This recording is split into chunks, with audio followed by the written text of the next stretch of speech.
Welcome to the CFL Weekly Pick'em Show on the Grueling Truth Sports Network. We're at Week 18 in the Pick'em Show, and I am your co-host, Mike Goodpaster. And right now, I'd like to welcome in my co-host. First up, Brian Schmidt. How you doing, Schmitty? Doing good. Ready to rock and roll on this CFL season. All right, and of course, our four-time Grey Cup champion, Robert Drummond. How you doing, Robert? Doing pretty good. How's it going? All right, and we have a little breaking news tonight as the Winnipeg Blue Bombers have acquired quarterback Zach Collaros and a 2020 fifth-round pick from the Toronto Argonauts in exchange for a 2020 third-round pick, a conditional first-round pick as early as 2020, should Collaros re-sign with Winnipeg. So what's your take on this, Robert? Interesting.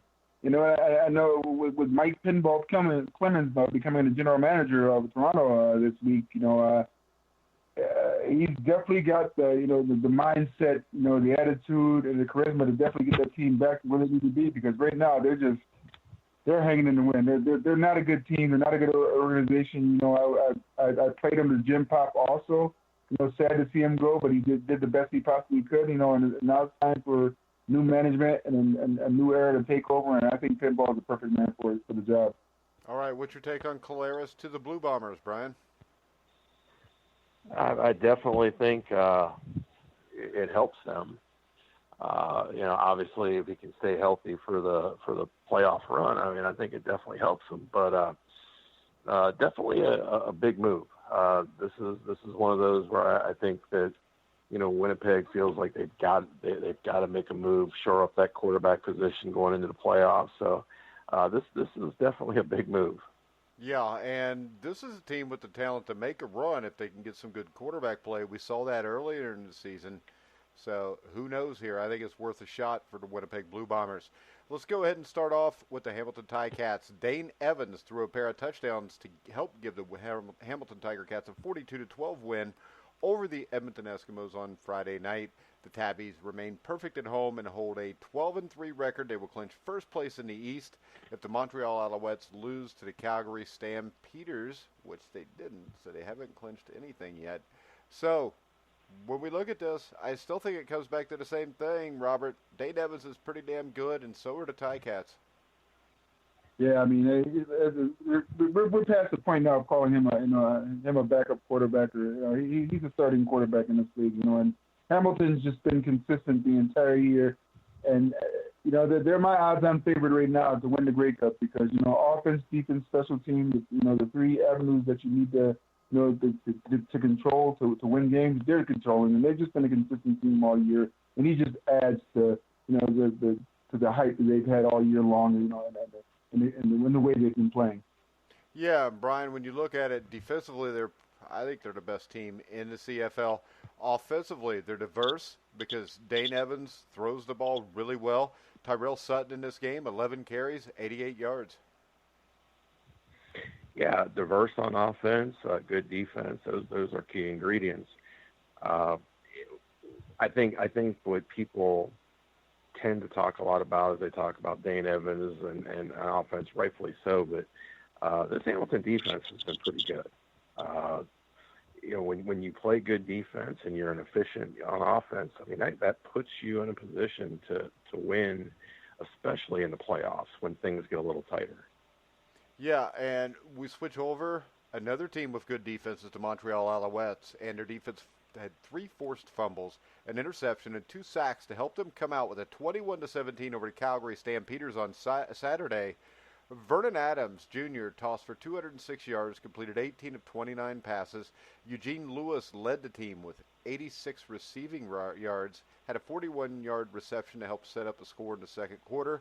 The Montreal Alouettes, I think we've all known this, the only time they aren't very good is if Vernon Adams is not playing. When he's playing, they're an exciting team to watch, and they can get things done come playoff time, Brian.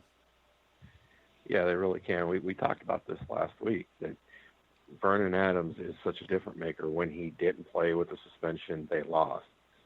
When he plays, they play well on offense, and they've been a good defense. So, this is one of those teams where Vernon Adams is a guy that they have to have.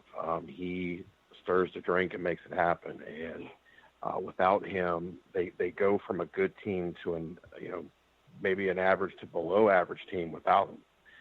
So he is certainly a huge key. Yeah, and I think Calgary is still dangerous. They got Bo Levi Mitchell, 31 for 43, 464 yards, 1 touchdown, 1 interception, Robert. And it did take 4 turnovers for Montreal to beat them by 4 points. So what's your take on Calgary headed into this final stretch? Calgary's still a very, very, very good team. The 4 turnovers are the difference in this game. Let's be real about it. With Bo Levi throwing for almost 500 yards, you're going to get that consistently in playoff time. He's playoff and battle tested. The one interception. That's what I always say with a quarterback. Quarterbacks need to really just manage the game. And the one interception, is a thing that hurt them. But the 4 turnovers, which is including in that, is what hurt them. So I'm not too concerned with Calgary, but Montreal is an upper rising team, but Calgary will be there when it's said and done. Yeah, the Saskatchewan Roughriders are another up-and-coming team. They've been up all year long. They keep playing consistently defensively. They're extremely good, and they had 3 key turnovers in a big game from Shaq Evans, which led the Roughriders to a 21-6, a dominating 21-6 home win over the Winnipeg Blue Bombers. The Riders now improved the record to 10-4, sole possession of first place in the West, and they've won 9 of their last 10, Robert. Yeah, I know. Saskatchewan's playing very, very well. You look at Cody Pajaro, he's just consistent. He doesn't put them in a situation or doesn't put them in a predicament where they can lose games. That's all you have to do as a quarterback. Let the athletes and let the talent you have around you, win the games for you. Be a conductor. That's one thing Doug Flutie, Damon Allen, and Tracy Ham, who are all Hall of Famers, when I played with them, would always say to me, it's like, you guys are the talent. I'm just a conductor out here. All I do is let you guys go out there and make plays, and it makes me look good. And that always stuck with me. I would always take a step back, in practice and in the huddle and just think about what they said. And I was like, all 3 of them had said that to me at one point. And I was like, they're absolutely right. The quarterback gets all the glory, when they win, but he's basically using his athletes as pawns in the game to basically go out there and be successful. But when it goes bad, who also takes that heat? It's a quarterback also. So, if you're doing well, it's great for you. If you're doing bad, it's not so good. But Saskatchewan's doing a great job right now, and their team is going to be exciting to watch in these upcoming playoffs. All right, we go to Winnipeg. Andrew Harris had a solid game, 12 carries, 74 yards. Chris Strevler, if you look at his stat line, it starts off all right. It goes all right until you're all the way to the end. 2 interceptions, and that's the thing that has haunted him over the last month, Brian, is turning the ball over. Yeah, and that's really what has been their problem. You turn the football over, you're going to lose football games, and certainly that's the problem right now is turnovers, and that's something that's got to definitely get corrected, for them. Next up, the battle of Robert's former teams, the Toronto Argonauts and the BC Lions. And we've been bragging on Toronto, Robert, how they got a lot of fight in them, and it seems that fight has kind of been beat out of them. I said that last week that they're done. They checked in. Those players are gone. Just a shell is showing up for these games. They're not going to get any fighting these players. These players have had their bag packed mentally and they're ready to go home. But a team that does it, Robert, is the BC Lions, and they are still mathematically have a shot at the playoffs. Mike Riley played really well, 5 touchdowns, 0 interceptions. John White, 20 carries, 121 yards. Where the hell has this been all year? I think that's like 4 wins in a row now. But we do have to sit here and say it is Toronto we're talking about. Granted, Mike Riley's Mike Riley. He's going to do Mike Riley things, but it is Toronto we're talking about, So, you feel bad for teams put in a position like this where they struggle all year long and they don't get wins and they're out of the playoffs. So what are they really playing for? But, you still have to play the game. You still have to be a professional. You still have to go out there and compete. And it's tough to watch situations like that. But, hats off to the BC Lions, that former team. Not so much hats off to the Toronto Argonauts, but as we talked about earlier, they made a decision today to go with a different general manager and go in a different direction. And so hopefully that can work well for them. And it'll be great to see them, if not this year, next year, get back on the winning path. Yeah, and if you look at BC's winning streak, they beat Ottawa, they beat Yeah. Ottawa, they beat Another one, yeah. Montreal without Vernon Adams, and they beat Yeah. Toronto. So I wouldn't read a whole hell of a lot into that either once you look at it. But they No, have won 4 straight I games. don't either. All right, No, I don't either. Brian, do you buy into BC at all, or are you kind of like me and Robert here? Yeah, I'm definitely with you guys. Look, it's great that they've won 4 in a row, but when you've had 2 games against Little Sister of the Poor and 1 game against the school of soccer players, I mean, it's you should win those games. So can't really say a whole lot. Little Sisters of the Poor and soccer players.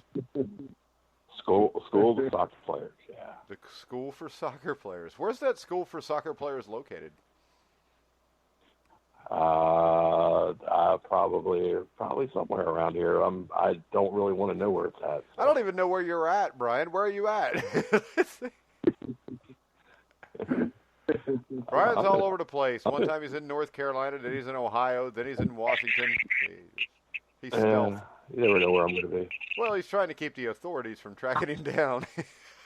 That's true. That's true. All right, let's go ahead and let's look at this week's games. And we're going to start off with a classic showdown of Titans. Just great football teams. The Ottawa Red Blacks travel to Toronto, Robert. Yeah, are you kidding me? Do we even pick this game? Yeah, I mean, as I said before, I think having Mike Clemens, a legend, not just in Toronto, but, in the entire CFL across the country because of his, his charisma, his energy, and what he brings not just to that organization, just to a city, will help. But I just think that in the minds of the players, it's just like, what are they playing for?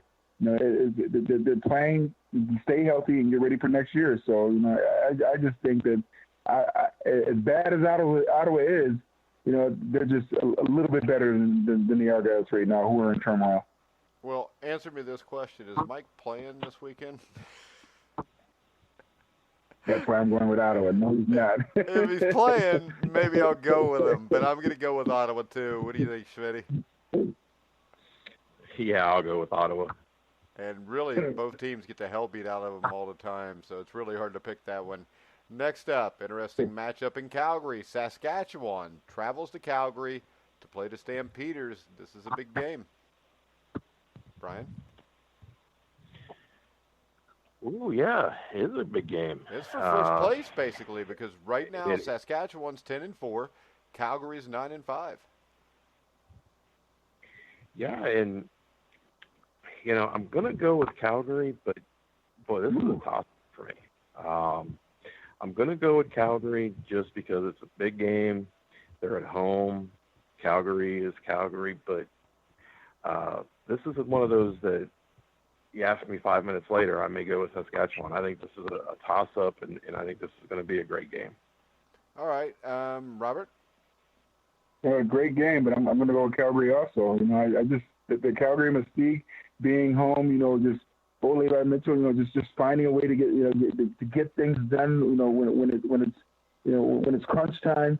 And just Calgary's, been there, done that. They've been in positions like this. They've been, no matter how they struggle, they always find a way to just play their best, when it counts. So I'm definitely going with Calgary. Although I think it wouldn't shock me if Saskatchewan win, but I think Calgary's going to win this game. I'm going to go with Saskatchewan. I think they're the better team. I think their defense is better. I think they're going to win this game. I may be nuts, but I've been wrong before, so I'm not worried about being wrong again. Next up, Robert, Montreal, the Alouettes will travel to Winnipeg to take on the Blue Bombers. This is a big game also. The Blue Bombers, where are they? They're 9-6. Montreal is now 8-6.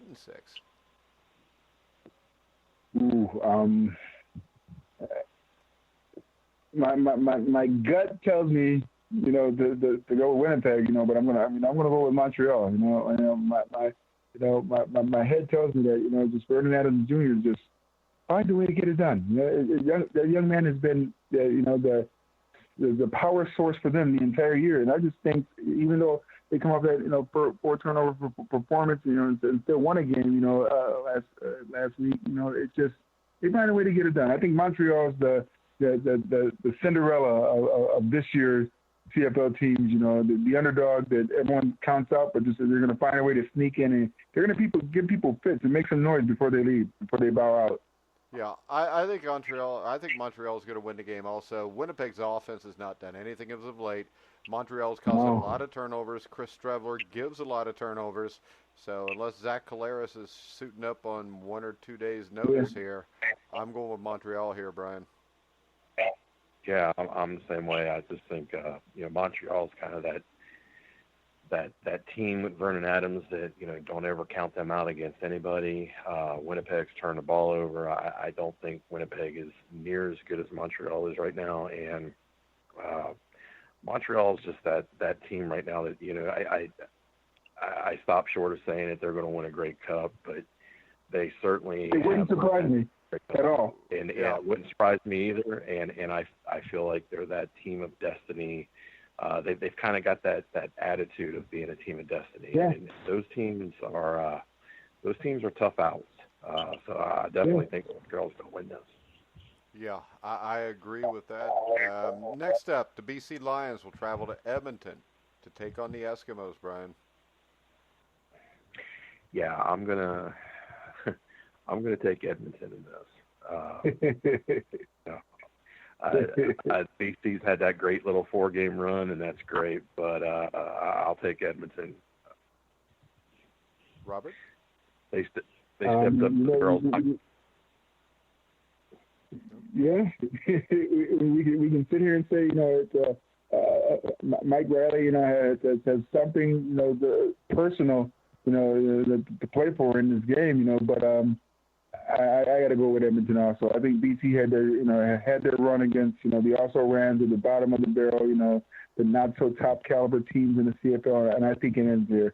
I think Edmonton's going to win this game. All right, I'm going with the BC Lions. I think, yes, the Eskimos have struggled with Logan Kilgore at quarterback. They've had a hard time scoring points. Mike Riley plays for BC. I'm taking BC in the upset. Nobody laughed at me. So, all right. All right, Schmitty, any final words? Hey, we're getting down to the end here, so some definitely good football left, but starting to see these playoff spots take shape, and now is going to be the time to see, any key injuries between now and the end that could really derail a team. I mean, for instance, if Montreal loses Adams, they're done. So really the thing to watch for over the next 3 or 4 weeks is, does anybody get any key injuries going into the playoffs? All right, Robert? These guys, for 17, 18, going to 19, weeks now, which is next week, but they've laid the groundwork, for what it is they want to accomplish, get into the playoffs, be that team that everyone thinks that, is the front runner, and holds your position and seem like you're playing good football. Right now is the time to start playing good football. These teams have set themselves up and, to be in a position to be able to do that, so it's win or go home now. At this point, yes, you can set yourself up for a playoff spot. Yes, you can, prove you're the dominant team. Yes, injuries are going to happen. It's a part of the game with trades and things of that nature, but right now, the cream has to rise to the top, and champions always come up, come out on top, so we'll see. It'll be a very, very, very interesting. Yeah, and I think right now, Robert, I think the 4 teams that can win the Grey Cup are Saskatchewan, Calgary, Hamilton, and Montreal. I completely agree. I lean toward that. I give Hamilton the edge because they played consistent the entire year. But it would not surprise me at all. Like someone like a scrappy team like the Montreal Alouettes, it's like the way they played all year, the way they, battle opponents who are supposed to be better, they're not supposed to be good. No one gives them a chance. But yet they still go out there and they manage to, even if they lose a game, be in that game and be close. They're a team that if I was an opponent playing against them, like a Winnipeg, or not Winnipeg, but Calgary or Hamilton playing against them, I'd be a little nervous, because this team's going to fight you to the end, and they're a team Like we were 8-8. You know, when I was in BC and we ended up winning the Grey Cup.